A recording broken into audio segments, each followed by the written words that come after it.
সুপ্রিয় দর্শক, আসসালামু আলাইকুম। বিএনপি কম আসনে ছাড় দিচ্ছিল, সেই কারণে রাগে ক্ষোভে বিএনপির সঙ্গ ত্যাগ করলেন কর্নেল অলি আহমেদ। গিয়ে যোগ দিলেন জামাতকে কেন্দ্র করে যে ইসলামী দলগুলো মিলে যে নির্বাচনী জোট তৈরি হয়েছে সেই জোটে। কিন্তু সেখানে গিয়েও কর্নেল অলি আহমেদ খুব বেশি ভালো খবর পাচ্ছেন না। এখন পর্যন্ত যে নেগোসিয়েশন, এখন পর্যন্ত আসন বিন্যাসের যে পরিস্থিতি 11 দলীয় ওই জোটে, কর্নেল অলি আহমেদের দল এলডিপিকে মাত্র 3টি আসনে ছাড় দেওয়া হচ্ছে এখন পর্যন্ত। পরবর্তীতে কর্নেল অলি আহমেদ যদি নেগোসিয়েশন করে আরও কয়েকটি আসন বের করে নিতে পারেন তাহলে সেটা পরের ব্যাপার আর কি। এখন পর্যন্ত যে নেগোসিয়েশন, সেখানে কর্নেল অলি আহমেদকে মাত্র 3টি আসনে ছাড় দেওয়া হচ্ছে। এই যে প্রথমে 8 দলীয় জোট ছিল, পরে এনসিপি, এবি পার্টি এবং কর্নেল অলি আহমেদের এলডিপি যে যোগ দিল, তখন 11 দলীয় জোট হলো। এই যে শেষ দিকে 3টা দল যে ওই জোটে যোগ দিল, জামাত ইসলামী এবং ইসলামী আন্দোলনের নেতৃত্বে যে জোট তৈরি হয়েছে, সেই জোটে যে শেষ দিকে 3টা দল যোগ দিল, অনেকটা উড়ে এসে জুড়ে বসার মতো, 3টার অবস্থাই ওই জোটে আপাতত খারাপ। এনসিপি তুলনামূলকভাবে বেশি আসনে ছাড় পেলেও নির্বাচন কেন্দ্রিক চিন্তা করলে, এখন পর্যন্ত আসন কনফার্ম না হওয়া নানান কিছু দিক থেকে চিন্তা করলে সেটার অবস্থাও খারাপ। হয়তো এনসিপির কাছে আগামী কিছুদিনে আরও স্পষ্ট হয়ে যাবে তারা আসলে এটা একটা ভুল সিদ্ধান্ত নিয়েছে। মুজিবুর রহমান মঞ্জুর দল, এবি পার্টি মোটামুটি যদি খুব ভালো নেগোসিয়েশন করতে না পারেন, তারা জোট ছাড়ার মোটামুটি ওই জোট ছাড়ার পথেই রয়েছেন, এরকম অবস্থা।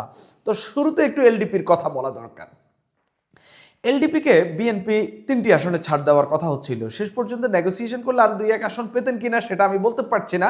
তবে এলডিপির জন্য 3টে আসন বিএনপি খালি রেখেছিল, চট্টগ্রাম 14, কুমিল্লা 7 এবং ময়মনসিংহ 10। এই 3টে আসনে এলডিপির এক জায়গায় এলডিপির প্রধান, এক জায়গায় এলডিপির মহাসচিব, আরেক জায়গায় কেন্দ্রীয় একজন নেতা এস এম মোর্শেদ ময়মনসিংহ 10 আসনে নির্বাচন করতেন। এটা কর্নেল অলি আহমেদের মনোপুত হয়নি এবং তিনি বিএনপির জোট ছেড়ে দিলেন এবং বিএনপির সঙ্গ ত্যাগ করলেন। তিনি গিয়ে ঢুকলেন জামাত ইসলামকে কেন্দ্র করে যে জোট তৈরি হয়েছে সেই জোটে। কিন্তু যাওয়ার সময় তিনি হারিয়ে ফেললেন তার মহাসচিবকে। তার মহাসচিব তার সঙ্গে আর যায়নি। অর্থাৎ এই যে কর্নেল অলি আহমেদ যে লাভটা দিলেন, সেই লাভের সঙ্গী হননি মহাসচিব রেদওয়ান আহমেদ। তিনি বিএনপির সঙ্গে থেকে গেলেন এবং বিএনপির থেকে নমিনেশন নিয়ে তিনি কুমিল্লা 7 আসনে নির্বাচন করছেন। এর আগেও তিনি ওই বিএনপির সঙ্গে থেকে ওই আসন থেকে নির্বাচন করেছিলেন এবং সম্ভবত এমপিও হয়েছিলেন এবং প্রতিমন্ত্রীও হয়েছিলেন।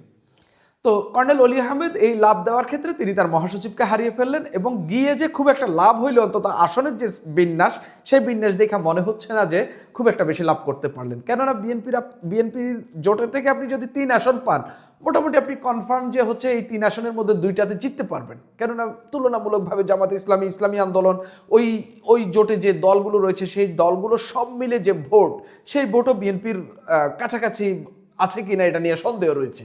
সেই জায়গা থেকে আপনি যদি বিএনপি থেকে ছাড় পান, বিএনপি থেকে যদি আসন পেয়ে যান, সেই জায়গায় মোটামুটি ধরে নিতে পারেন আওয়ামী লীগের এই অনুপস্থিতিতে ওই আসনগুলোতে আপনার জেতার সম্ভাবনা মোটামুটি 60 থেকে 70%। বাকিটা আপনার প্রতিপক্ষ কেমন হবে, বাকিটা আপনার প্রতিদ্বন্দ্বী প্রার্থী কতটা স্ট্রং সেটার উপর নির্ভর করবে, কিংবা বিএনপির স্বতন্ত্র কিংবা বিদ্রোহী থাকবে কিনা সেটার উপর নির্ভর করবে। কিন্তু কর্নেল অলি আহমেদ এখান থেকে জামাত ইসলামীর জোটে গিয়ে খুব একটা সুবিধা পাচ্ছেন না বা সুবিধা করতে পারছেন না। শেষ পর্যন্ত তাকে কতটি আসনে ছাড় দেওয়া হয় সেটা একটা দেখার বিষয় রয়েছে, নাকি তিনিও রাগ করে শেষ পর্যন্ত বেরিয়ে আসেন সেটাও দেখার বিষয় রয়েছে।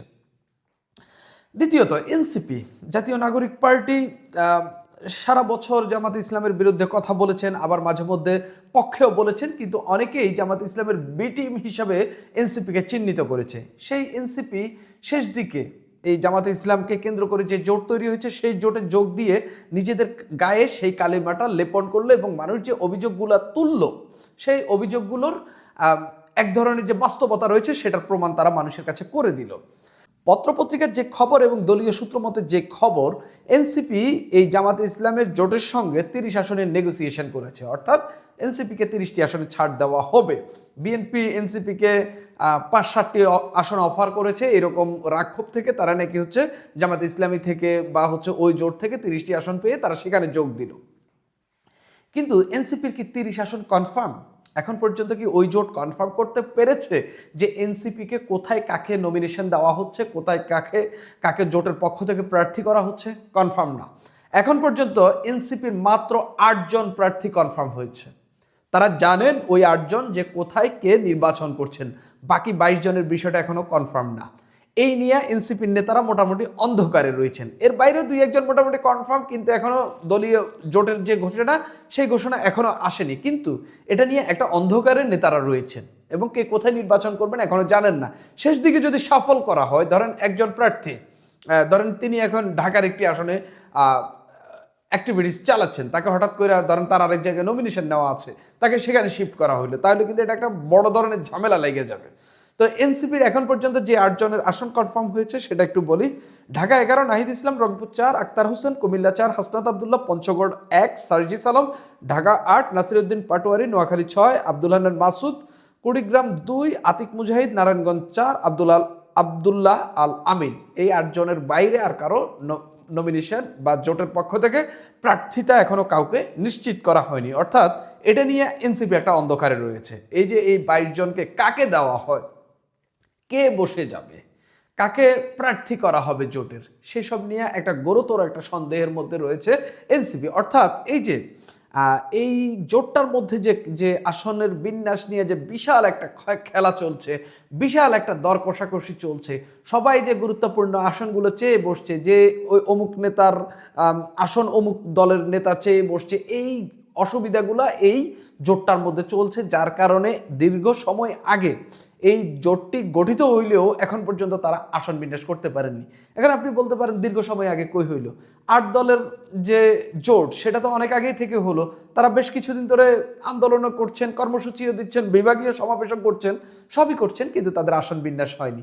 এখন 8 দলের আসন বিন্যাস বা আসন সমঝোতা যদি হয়ে যেত, সেই জায়গায় এখন এনসিপি এবং যে বাকি যে 3 দল এলডিপি এবং এবি পার্টি যে যোগ দিল, তাদেরকে কয়েকটি আসন, 40টির মতো আসন বা 45টির মতো আসন যদি দেওয়া লাগতো, সেটা দেওয়া তাদের জন্য ইজি হয়ে যেত, কেননা নতুন করে ওই নেতাদের আসন আর বা ওই 8 দলের মধ্যে নতুন করে আসন বিন্যাস করতে হচ্ছে না, সবাই কিছু কিছু ছাড় দিয়ে তাদেরকে দিয়ে দিতে পারতো। এখন সেটা হচ্ছে না। এখন এনসিপির নেতার বাকি 22 জন নেতা জানেন না তাদের কে প্রার্থী হবেন, এনসিপিও সম্ভবত জানে না তাদের কোন 22 জনকে ছাড় দেওয়া হবে, জোটের প্রার্থী করা হবে। সব জায়গায় সব এনসিপির অনেক প্রার্থী বলা বলি করছেন তাকেই জোটের প্রার্থী করা হচ্ছে, অর্থাৎ এই নিয়ে মোটামুটি একটা গোঝামিল লেগে গেছে। এবি পার্টি এনসিপি যোগ দেওয়ার পর এবি পার্টিও যোগ দিয়েছে। অনেকেই বলে থাকেন এনসিপি এই জোটের যুক্ত হওয়ার ক্ষেত্রে এবি পার্টির একটা ভূমিকা রয়েছে। এটা সত্য মিথ্যা আমি জানি না, অনেকে এটা বলে থাকেন। এবি পার্টিকে মাত্র 3টে আসন দিয়েছে। এখন কথা হলো এবি পার্টি ওই জোটের কাছে কতটি আসন চেয়েছে? এবি পার্টি 53 জন প্রার্থীর তালিকা দিয়েছে। 53 জন প্রার্থীর তালিকা দিয়ে বলেছে এখান থেকে প্রার্থী করতে। তো সেই জায়গায় 15-20 জন তো অন্তত হইতেই পারতো। এবি পার্টির এক্সপেকটেশনটা অন্তত এরকম। এবি পার্টিকে মাত্র 3টি আসন দেওয়া হচ্ছে।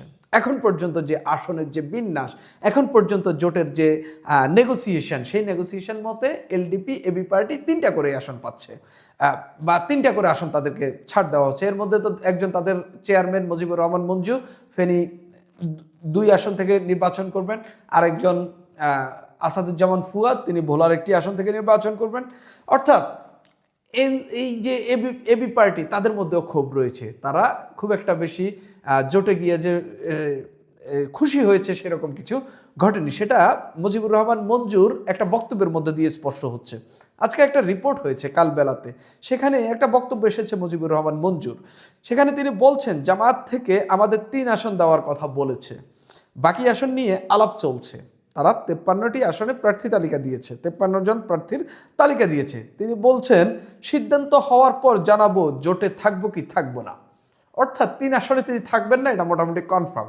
সেটা শেষ পর্যন্ত থাকেন কিনা, রাজনীতিতে শেষ বলতে কিছু নাই, শেষ পর্যন্ত থাকেন কিনা সেটা তো অবশ্যই আপনারা জানবেন। তবে এখন পর্যন্ত তিনি অখুশি, তিনি এই 3 আসনে থাকছেন না। এখন আরও তাকে দেওয়া হবে কিনা সেটা একটা বড় প্রশ্ন। আমার মনে হয় না, কেননা ইসলামী আন্দোলন যেভাবে হচ্ছে এই জোটের মধ্যে বেঁকে বসে আছে, শেষ দিকে জামাত মাতবরি কে করবে সেটা নিয়ে একটা ঝামেলা তৈরি হয়েছে এই জোটের মধ্যে। আমার মনে হয় না যে হচ্ছে এই জোট সবাইকে খুশি করতে পারবে, এবং শেষ দিকে একটা ছেঁড়া বেড়া অবস্থা কইরা দেখবেন যে তারা হচ্ছে জোটের প্রার্থী দিচ্ছে, সেটা খুব একটা বেশি ভালো হবে না। অনেক জায়গায় দেখবেন যে হচ্ছে যাকে বসিয়ে দেওয়া হয়েছে, যাকে জোটের প্রার্থী করা হয় না, কিন্তু অন্যান্য দলের, যেমন ধরেন যে জামাত ইসলামের প্রার্থী করা হয়েছে কিন্তু ইসলামী আন্দোলনের প্রার্থী রয়ে গেলেন, তিনি নির্বাচন করছেন, এরকম ঘটনা অহরহই এই জোটের ক্ষেত্রে ঘটবে বলে দেখা যাচ্ছে। অন্তত পরিস্থিতি এরকম। সবচেয়ে বেশি হতাশ হওয়ার মতো অবস্থা তৈরি হয়েছে কর্নেল অলি আহমেদের, এবং এবি পার্টিও খুব বেশি খুশি হচ্ছেন না। এনসিপি আসনের দিক থেকে চিন্তা করলে মোটামুটি এনসিপির জন্য 30 আসন, নতুন একটি দল হিসেবে 30 আসনে ছাড় পাওয়া একটা বড় সড়ো ব্যাপার। কিন্তু কিন্তু আপনি যখন হচ্ছে ভোটের কথা চিন্তা করবেন, আপনি এখনো নিশ্চিত না, ভোটের বাকি আর মাত্র 1 মাসের 40 দিনের 40-42 দিন, সেই জায়গা থেকে আপনি যদি এখনো না জানেন কোন আসনে আপনার প্রার্থীকে, সেটা মোটামুটি আপনার নতুন দল হিসাবে আপনার ভোটের মাঠে ভোটারদেরকে আপনি হচ্ছে প্রার্থী হিসাবে জানান দেওয়ার ক্ষেত্রে এটা মোটামুটি পিছিয়ে পড়াই বলা যায়। কেননা বিএনপির যে জোট বা বিএনপির যে প্রার্থী, মোটামুটি ওই প্রতিটা আসনের মানুষ জানে বিএনপির এখন কোথায় কে প্রার্থী, কিন্তু জামাত ইসলামের বা এই 11 দলীয় জোটের কোথায় কে প্রার্থী এটা এখনো মানুষ কনফার্মলি জানে না। এটাই হলো বাস্তবতা এবং এটাই তাদেরকে সবচেয়ে বেশি ভোগাবে। সুপ্রিয় দর্শক, এখন এই পর্যন্তই।